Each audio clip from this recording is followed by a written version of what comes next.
Peruntukan infrastruktur asas, pembangunan ameniti sosial serta peluang pekerjaan antara harapan masyarakat orang asli di Kelantan dalam Belanjawan 2025.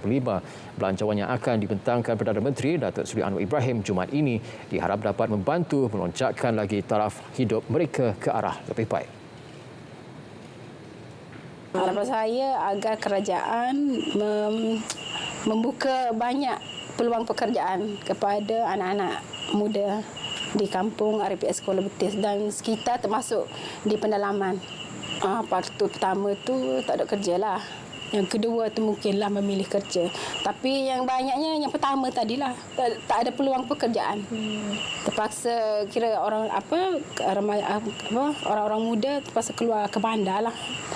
Macam di Kuala Lumpur, Pulau Pinang, gitulah dia bekerja cari rezeki. Belia-belia sekarang ni pun banyak yang terjebak dengan benda-benda yang tidak diingini. So perbanyakkanlah buat kursus-kursus yang boleh menarik membuka minda para belia ataupun ibu bapa. Harapan saya harap kerajaan dapat menyalurkan air bersih di kampung kami sebab kami tidak ada air bersih. Kami menggunakan 100% air sungai dan air hujan untuk keperluan harian.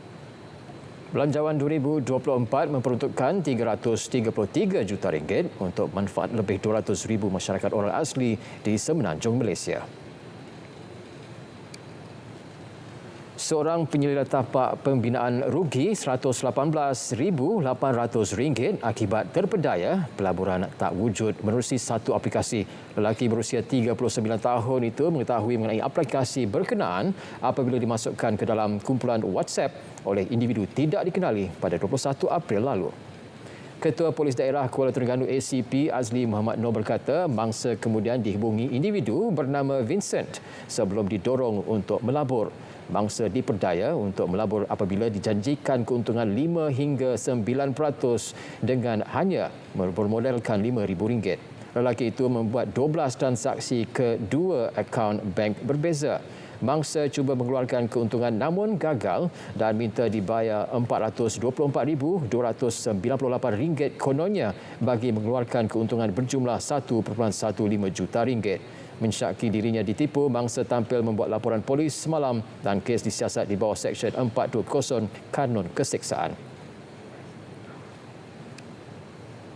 Sementara itu, di Pahang, seorang wanita kerugian RM244,000 setelah terpedaya dengan skim pelaburan yang tidak wujud.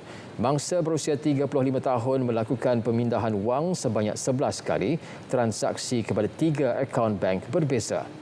Ketua Polis Pahang Datuk Seri Yahya Othman dalam satu kenyataan berkata pada 11 Julai lalu mangsa menyertai satu skim pelaburan di aplikasi Facebook. Mangsa ditawarkan keuntungan lumayan sebanyak 5 hingga 300% daripada modal yang dilaburkan. Wanita terbabit kemudian memuat turun aplikasi pelaburan melalui pautan yang diberi. Dalam tempoh 21 Ogos hingga 3 Oktober lalu, mangsa telah membuat pemindahan wang simpanannya sebanyak RM244,000 untuk pelaburan itu. Mangsa mula menyedari ditipu setelah tidak menerima sebarang keuntungan daripada suspek. Pasar Besar Kuala Krai di Kelantan terbakar awal pagi tadi. Jabatan Bomba dan Penyelamat Malaysia JBPM Negeri Kelantan menerima maklumat mengenai kejadian pada pukul 1.21 pagi. Komando Operasi Kanan Nik Ahmad Afsham Nikpa ketika dihubungi ketika pasukan bomba tiba di lokasi kejadian mendapati ruangan dalam pasar berkenaan sudah terbakar 80%. Bagaimanapun tiada kemalangan jiwa dilaporkan.